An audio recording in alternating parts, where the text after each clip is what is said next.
শিবির যদি এখানে নির্বাচিত হয় সবাইকে বোরকা পরায় ফেলবে, সন্ধ্যার পরেই সবাইকে হলে ঢুকাই ফেলবে, কোনোভাবে ক্যাম্পাসে অবাধে চলাফেরা করতে দিবে না, যার সংস্কৃতি পালন করতে দিবে না, হ্যান ত্যান অনেকগুলো প্রভাকাণ্ডা ছড়াচ্ছে। আমরা আমাদের ক্যাম্পাসের নারী শিক্ষার্থীদের উদ্দেশ্যে বলতে চাই যে সবাই যার যে মত আছে, যার যে ধর্ম আছে, যার যে সংস্কৃতি আছে সে সেটাই পালন করবে। আমরা কারো ব্যক্তিগত পছন্দ অপছন্দ নিয়ে কখনো কোনো কথা বলবো না। এর কারণ হচ্ছে আসলে এই কাজটা করা আমাদের কাজ না। আসলে দীর্ঘ 33 বছর পর জাকসু নির্বাচন অনুষ্ঠিত হতে যাচ্ছে। তো আসলে আমাদের ক্যাম্পাসের যদি লক্ষ্য করি, আসলে আমাদের ক্যাম্পাসে অসংখ্য সমস্যা বিদ্যমান।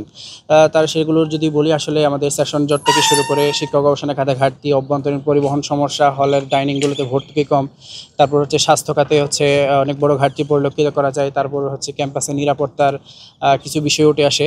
আসলে অসংখ্য সমস্যা বিদ্যমান আছে। তাও এগুলোর যদি আমরা লিস্ট করতেছি আসলে অনেক বড় হয়ে যায়, কিন্তু আমরা তো নির্বাচিত হতে চাই 1 বছরের জন্য। তো 1 বছর তার অনেক কিছুই করা যাবে না। তো আমরা আসলে প্রায়োরিটি সেট করছি যে আসলে কোন বিষয়গুলোকে আমরা বেশি অগ্রাধিকার দিব। আমরা যে অগ্রাধিকারের ভিত্তিতে যে লিস্টটা বুক করছি সেটা হচ্ছে আমরা 5টা জিনিসকে আমরা ইয়েস বলতে চাই এবং 5টা জিনিসকে আমরা নো বলতে চাই। এগুলোকে আমরা বেশি প্রায়োরিটি দিব। যে 5টা জিনিসকে আমরা ইয়েস বলতে চাই সেগুলোর কথা যদি বলি, প্রথমত হচ্ছে আমরা যে 5টা জিনিসকে ইয়েস বলবো সেটা হচ্ছে আমরা প্রথমেই বলি, হলের যে ডাইনিংগুলো আছে ডাইনিংগুলোতে যাতে পূর্ণাঙ্গ মানে অন্তত 50% ভর্তুকি দেওয়া হয় সেটা আমরা এনশিওর করতে চাই।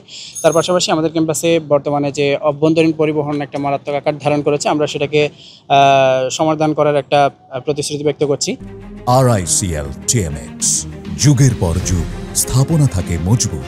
3 নম্বর হচ্ছে আমাদের ক্যাম্পাসে অটোমেশন সিস্টেম চালু হওয়ার ব্যাপারে আমরা একটা প্রত্যাশা ব্যক্ত করছি। ইনশাআল্লাহ আমরা যদি নির্বাচিত হতে পারি একটা পূর্ণাঙ্গ অটোমেশন সিস্টেম যাতে চালু হয় সেটা এনশিওর করব। 4 নম্বরে যে বিষয়টা আমরা ইয়েস বলতে চাই সেটা হচ্ছে আমাদের ক্যাম্পাসে পূর্ণাঙ্গ মেডিকেল যাতে একটা প্রতিষ্ঠিত হয় সেটা আমরা এনশিওর করতে চাই। কারণ আসলে আমাদের ক্যাম্পাসে প্রায় 20,000 মানুষের বসবাস আছে, কিন্তু তাদের জন্য আসলে নামমাত্র একটা মেডিকেল সেন্টার আছে যেখানে আসলে প্রাইমারি ট্রিটমেন্ট পর্যন্ত পাওয়া যায় না। তো আমরা এটা একটা এনশিওর করে যেতে চাই। আর 5 নম্বরে আমরা যে বিষয়টাকে ইয়েস বলতেছি সেটা হচ্ছে আমাদের ক্যাম্পাসের প্রাণ প্রকৃতি রক্ষা করা। কারণ এত সুন্দর একটা সবুজ অভয়ারণ্য আমাদের ক্যাম্পাসটা, একটা সময় দেখা যেত যে আসলে অতিথি পাখির অভয়ারণ্যে পরিণত হতো শীতকালে, কিন্তু আসলে কালের আবর্তে সেটা হারিয়ে যাচ্ছে। এখন অতিথি পাখির সংখ্যা প্রতি বছর কমে আসতেছে। তো আমরা যদি নির্বাচিত হতে পারি আমাদেরকে সুন্দর ক্যাম্পাসটাকে আরও যাতে সুন্দর করা যায়, প্রাণ প্রকৃতি যাতে রক্ষা পায় সে বিষয়ে আমরা কাজ করব। এবং যে 5টা জিনিসকে আমরা নো বলতে চাই সেগুলোর ব্যাপারে যদি বলি, আমরা প্রথমেই থাকবে আমাদের যে সেশন জট এবং হচ্ছে ক্লাস নিয়ে যে একটা অবহেলা লক্ষ্য করা যায় এই বিষয়টাকে আমরা দূর করে দিতে চাই। 2 নম্বর যে বিষয়টাকে আমরা ক্যাম্পাস থেকে দূর করতে চাই সেটা হচ্ছে আসলে নারীর প্রতি অসহিষ্ণু একটা আচরণ মাঝে মধ্যে লক্ষ্য করা যায়, সেটা আসলে আমরা দূর করে দিতে চাই। 3 নম্বর যে বিষয়টা আমরা ক্যাম্পাস থেকে নো বলতে চাই সেটা হচ্ছে মাদক এবং চাঁদাবাজির যে একটা অভয়ারণ্য বা কোরাম গড়ে ওঠে, আমরা সেটাকে নো বলতে চাই আমাদের ক্যাম্পাসে। 4 নম্বর যে বিষয়টা আমরা ক্যাম্পাস থেকে নো করে দিতে চাই সেটা হচ্ছে বিভিন্ন ধরনের লাঞ্চের পরে আসেন বলে একটা টার্ম আসলে অনেক সময় শোনা যায়, আপনারা শুনে থাকবেন। এটা আমাদের ক্যাম্পাসেও লক্ষ্য করা যায়। আমরা যদি নির্বাচিত হতে পারি আমাদের ক্যাম্পাস থেকে লাঞ্চের পরে আসেন নামে যে একটা টার্ম আছে সেটাকে আমরা নাই করে দিতে চাই। এবং সর্বশেষ যে বিষয়টাকে আমরা নো বলতে চাই সেটা হচ্ছে র্যাগিং এবং সাইবার বুলিংয়ের যে বিষয়টা লক্ষ্য করা যায়। ইতিমধ্যে আমাদের নারী প্রার্থী যারা আছে তারাও বিভিন্নভাবে আক্রান্ত হয়েছে, আমরা প্রশাসনকে অভিযোগ দিয়েছি। আমরা যদি নির্বাচিত হতে পারি আমরা পুরো ক্যাম্পাসকে একটি নিরাপদ ক্যাম্পাসে পরিণত করতে চাই। কোনো ধরনের র্যাগিং কালচার যাতে কোনোভাবে আর গড়ে উঠতে না পারে সে বিষয়ে আমরা কাজ করব। আর অনলাইন সাইবার বুলিং যে হচ্ছে সেটা যাতে কোনোভাবে আমাদের ক্যাম্পাসে ফিরে না আসে সে ব্যাপারে আমরা কাজ করবো ইনশাআল্লাহ। এই যে অভিযোগগুলা আমাদের যে বিরোধী পক্ষ আছে তারা এগুলো খুব ফলাভাবে প্রচার করতেছে যে শিবির যদি এখানে নির্বাচিত হয় সবাইকে বোরকা পরায় ফেলবে, সন্ধ্যার পরেই সবাইকে হলে ঢুকাই ফেলবে, কোনোভাবে ক্যাম্পাসে অবাধে চলাফেরা করতে দিবে না, যার সংস্কৃতি পালন করতে দিবে না, হ্যান ত্যান অনেকগুলো প্রভাকাণ্ডা ছড়াচ্ছে। আমরা আমাদের ক্যাম্পাসের নারী শিক্ষার্থীদের উদ্দেশ্যে বলতে চাই যে সবাই যার যে মত আছে, যার যে ধর্ম আছে, যার যে সংস্কৃতি আছে সে সেটাই পালন করবে। আমরা কারো ব্যক্তিগত পছন্দ অপছন্দ নিয়ে কখনো কোনো কথা বলবো না। এর কারণ হচ্ছে আসলে এই কাজটা করা আমাদের কাজ না। আমাদের কাজ হচ্ছে আমরা শিক্ষার্থীদের ম্যান্ডেট নিয়ে, শিক্ষার্থীদের সমর্থন নিয়ে আমরা জাকসু নির্বাচনে যেতে চাই। আমাদের ক্যাম্পাসে অসংখ্য সমস্যা বিদ্যমান আছে, আমাদের একাডেমিক সমস্যা, হলের ডাইনিংয়ের সমস্যা থেকে শুরু করে ক্যাম্পাসের অভ্যন্তরীণ আরও অনেক সমস্যা আছে, এগুলোতে আমরা ফোকাস করতে চাই। আসলে কারো ব্যক্তিগত মতবাদ নিয়ে, কারো মত ধর্ম তারপরে সংস্কৃতি নিয়ে আমরা কখনো মাথা ঘামাতে চাইনি আর কি। তো আমরা নির্বাচিত হলে আমরা কারো অধিকারে হস্তক্ষেপ করব না বলে আমরা প্রতিশ্রুতি ব্যক্ত করছি। শিবিরের এজেন্ডা না, কিন্তু দেখেন আমাদের কাজের একটা গুরুত্বপূর্ণ পার্ট হচ্ছে, আমাদের কর্মপদ্ধতির একটা গুরুত্বপূর্ণ পার্ট হচ্ছে আসলে শিক্ষার্থীদের ছাত্র আন্দোলন এবং শিক্ষার্থীদের অধিকার রক্ষা করার একটা কাজ।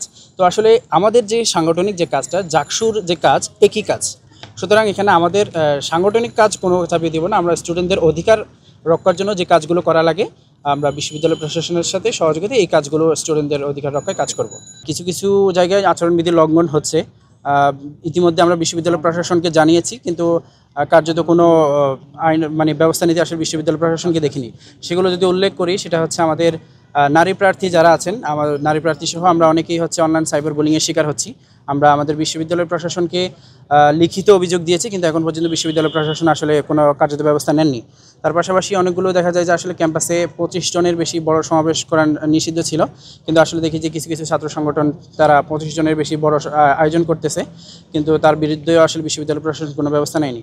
আর যদি লক্ষ্য করি যে আসলে ক্যাম্পাসে অনেক সময় দেখা যায় যে বাইক শোডাউন দিচ্ছে, কিন্তু বাইক যেখানে নিষিদ্ধ, কিন্তু কিছু ছাত্র সংগঠন হচ্ছে বাইক দিয়ে শোডাউন দিচ্ছে। এটা আসলে খুবই দৃষ্টিকটু। আমরা বিশ্ববিদ্যালয় প্রশাসনকে জানিয়েছি, কিন্তু কার্যত কোনো ব্যবস্থা নেয়নি।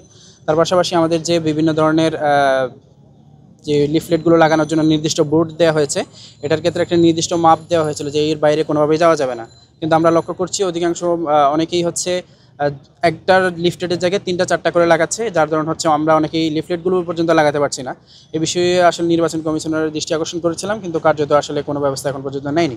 এটা আসলে আমাদের জন্য খুবই ডিসঅ্যাপয়েন্টিং যে আমরা এতবার বলার পরেও আসলে কোনো ধরনের কার্যত ব্যবস্থা নিচ্ছে না।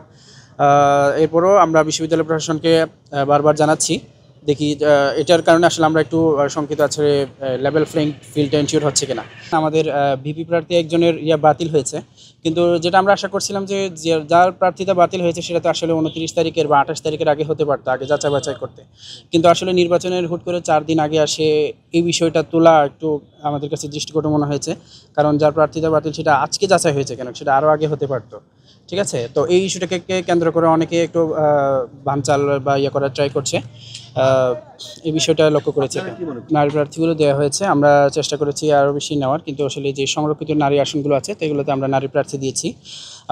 যেটা বললেন যে আসলে কম কেন, এটার কারণ আমি হচ্ছে মূলত বিশ্ববিদ্যালয় প্রশাসনকেই দায়ী করব।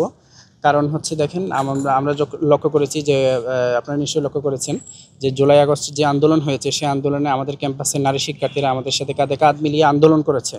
তো আমাদের যে কোনো আন্দোলনে নারীরা সম্মুখ সারিতেই ছিল, কিন্তু আসলে জুলাই আগস্ট পরবর্তীতে দেখা যায় যে বিভিন্ন আমাদের যে ক্যাম্পাসের নারীরা আছে তারা বিভিন্নভাবে সাইবার বুলিংয়ের শিকার হয়েছে। তো আসলে এগুলোর কারণে আসলে নারীরা আগ্রহ হারিয়ে ফেলতেছে, যে সামনে যদি কোনো তারা সামনে আসে তাহলে বিভিন্ন ধরনের বুলিংয়ের শিকার হতে হচ্ছে। এজন্য আসলে আমি বিশ্ববিদ্যালয় প্রশাসনকেই দায়ী করব। কারণ হচ্ছে এই যে বারবার সাইবার বুলিংগুলো হচ্ছে, বিশ্ববিদ্যালয় প্রশাসনের কাছে বিভিন্ন সংগঠন বা আমরা নিজেরাও আবেদন জানিয়েছি এগুলোর বিরুদ্ধে অ্যাকশন নেওয়ার জন্য। যে স্পেসিফিক অনেক পেজগুলো আছে আসলে প্রোপাগান্ডা ছাড়াচ্ছে, তারপরে হচ্ছে বিভিন্ন আইডি থেকে প্রোপাগান্ডা ছাড়ানো হচ্ছে। আমরা বিশ্ববিদ্যালয় প্রশাসনকে লিখিত অভিযোগ পর্যন্ত দিয়েছি যে আপনারা এগুলোর বিরুদ্ধে অ্যাকশন নিন। তাইলেই হচ্ছে এটা যদি আগে বাকি অ্যাকশন নিত তাহলে আমাদের নারী শিক্ষার্থীদের অংশগ্রহণ অনেক বেশি হতো বলে আমরা আশা করি আর কি। আমি আরিফুল্লাহ, বাংলাদেশ ইসলামী ছাত্র শিবির সমর্থিত সমন্বিত শিক্ষার্থী জোট প্যানেল থেকে আমি ভিপি পদে প্রতিদ্বন্দ্বিতা করছি। আমার ব্যালট নং 6।